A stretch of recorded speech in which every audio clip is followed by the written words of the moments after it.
চাই, সব পাওনার হিসাব চাই, তাই সংগ্রাম চলছে চলবে। দিয়ে যদি ছিনিয়ে নেবে মোদের মঞ্চে এসো, তবে সমস্যরে চলছে বলো, লড়াই লড়াই লড়াই হবে। দাবি পূরণ না হলে লোকসভা নির্বাচনেও হবে না সক্রিয় অংশগ্রহণ। সংগ্রামী যৌথ মঞ্চের আন্দোলন থেকেই জানিয়ে দিলেন রাজ্য সরকারি কর্মচারীরা। ডিএ সহ স্বচ্ছ নিয়োগ ও সরকারি কর্মচারীদের সমস্ত সুযোগ সুবিধার দাবিতে কলকাতার শহীদ মিনারে চলছে লাগাতার অনশন। ৩৭৯তম দিনের আন্দোলনের ঝাঁজ পৌঁছালো শিল্পাঞ্চল দুর্গাপুরেও। শুক্রবার সকাল থেকেই দুর্গাপুরের সিটি সেন্টারের বাসস্ট্যান্ডে সংগ্রামী যৌথ মঞ্চের সরকারি কর্মচারী শুরু করেন প্রতীকী অনশন। এই প্রতীকী অনশনেও যোগ দেন দুর্গাপুরের সরকারি কর্মচারীরা। যৌথ সংগ্রামী মঞ্চের সদস্য নির্জন কুণ্ডু বলেন, সরকার কোনো ব্যবস্থা নিচ্ছে না। শুধু কলকাতার শহীদ মিনারেই নয়, সারা রাজ্য জুড়েই চলছে জোরদার আন্দোলন। যতদিন না পর্যন্ত রাজ্য সরকার তাদের দাবি মানছে, ততদিন পর্যন্তই তাদের এই আন্দোলন চলবে।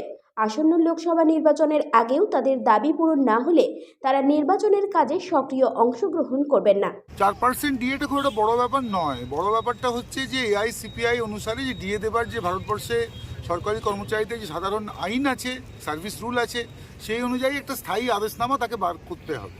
এই স্থায়ী আদেশনামার মাধ্যমেই অন্য রাজ্যের সমস্ত কর্মচারীরা ডিএ পান। আমাদের রাজ্যে শুধু এই ডিএ নিয়ে একটা রাজনীতির চেষ্টা করা হয় যে আমি দিলাম, আমরা দিলাম, হেনা দিলাম, তেনা দিলাম। ডিএটা তো আমাদের বেতনের অংশ। ডিএটা অর্থাৎ একটা কন্ট্রাক্টে আমার যে ধরনের লাইফস্টাইল হওয়া কথা সরকার বিবেচনা করেছিলেন, যে চুক্তিতে আমি সই করে চাকরিটা পেয়েছি, সেই লাইফস্টাইলটা আমার বজায় রাখার দায়িত্ব সরকারের। এইটা সরকারই আপনার ভাঙছেন। এআইসিপিআই তো আমরা স্থির করি না, আমাদের এমপ্লয়াররা স্থির করেন, সরকার স্থির করেন, সেটাই দিতে পারছেন না এবং নানা রকমের ভাওতাবাজি বলছেন। আর এক প্রকল্পের টাকা আরেক প্রকল্পে তো কোনো লিগেলি দেওয়া যায় না। আপনি যে ফান্ড ডিসবার্স করছেন সেটা তো আপনি ওইভাবে দিতে পারবেন না। আর এই যে আপনার প্রশ্নটা ছিল শেষটা, যে কোথায় কোথায় হচ্ছে, অর্থাৎ আপনি স্পষ্ট হয়তো দেখতে পাচ্ছেন না, কিন্তু ভেতরে ভেতরে এটা একটা অদ্ভুত মানে ভাঙন শুরু হয়েছে। আমাদের দিকে লোক আসছেন, লোকে মুখ খুলছেন সংগ্রামী যৌথ মঞ্চের জন্য। তার কারণ আপনারা ওই শাহজাহানের যে কথাটা বললো, এতদিনকার দোর্দণ্ড প্রতাপ নাকি খুব হিরো ছিলেন সন্দেশকালে, কালকে কি অবস্থা হয়েছে খোঁজ নেই। এটাই আমাদের বক্তব্য। ধর্নায় বসেছেন ডিএর দাবিতে। গতকাল মুখ্যমন্ত্রী বাজেটে 4% ডিএর কথাও বলেছে, তো কি বলবেন? দেখুন, আমাদের আন্দোলনটা শুধু ডিএর দাবি মানে মুখ্যমন্ত্রী উচ্ছিষ্টের মতো 2% 4% ডিএ ছুড়ে দেবে এবং আমরা নিয়ে নেব, বিষয়টা এমনটা নয়। সারা ভারতবর্ষে এআইসিপিআই অনুযায়ী নির্দিষ্ট আদেশনামার মাধ্যমে বছরে 2বার ডিএ দেওয়া হয়। পশ্চিমবঙ্গে কালকে যে রাজ্য বাজেট পেশ করা হয়েছে, সেই রাজ্যে যে 4% ডিএ ঘোষণা করেছে, এটা কোন সময়কার ক্ষতিপূরণ? অর্থাৎ অপরিকল্পিতভাবে কোনো কিছু দিয়ে দেওয়া নয়। আমরা চাইছি ডিএ স্থায়ী আদেশনামা এআইসিপিআই অনুযায়ী পশ্চিমবঙ্গের রাজ্য সরকারি কর্মচারীদের সেই ডিএ দেওয়া হোক। শুধু ডিএর জন্য এই আন্দোলন চলছে না, আমাদের 21 দিন ধরে অনশন চলছে। 379 দিন ধরে আমাদের 379 দিন ধরে আমাদের অবস্থান কর্মসূচি চলছে শহীদ মিনারে। বিষয়টা হলো, এই রাজ্যে প্রায় 9 লক্ষ সরকারি পদ আছে, যার মধ্যে 6 লক্ষ শূন্য পদ হয়ে পড়ে আছে।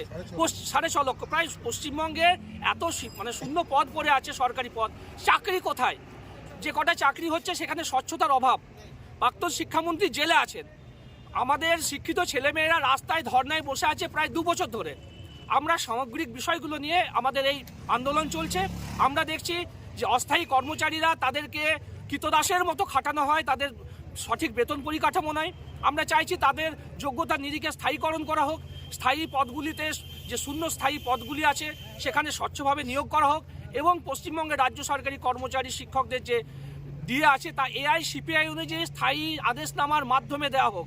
ফলে এই অপরিকল্পিত ডিএ উচ্ছিষ্টের মতো ছুড়ে দেওয়াকে আমরা ধিক্কার জানাচ্ছি এবং আমরা এখানে অনশন করছি। শুধু দুর্গাপুরে এই সিটি সেন্টারে নয়, সারা পশ্চিমবঙ্গে এই অনশন কর্মসূচি হচ্ছে। স্কুলে, কলেজে, আদালতে কর্মচারীরা প্রতীকী অনশন করছেন এবং বিভিন্ন জায়গায় এরকম আমাদের অবস্থান করে কর্মসূচি পালন হচ্ছে এই সরকারের বিরুদ্ধে আমরা আমাদের দাবি পৌঁছে দেওয়ার জন্য। এই আন্দোলন কতদিন চলছে? এই আন্দোলন চলছে 379 দিন ধরে চলছে, প্রায় 1 বছর শহীদ মিনারে চলছে এবং সেই আন্দোলনের রেশ পশ্চিমবঙ্গে নানা প্রান্তে ছড়িয়ে পড়ছে। দেখুন, একটা বিষয় দেখুন, পশ্চিমবঙ্গের সরকারি কর্মচারীরা দুর্নীতির বিরুদ্ধে মুখর হয়েছে।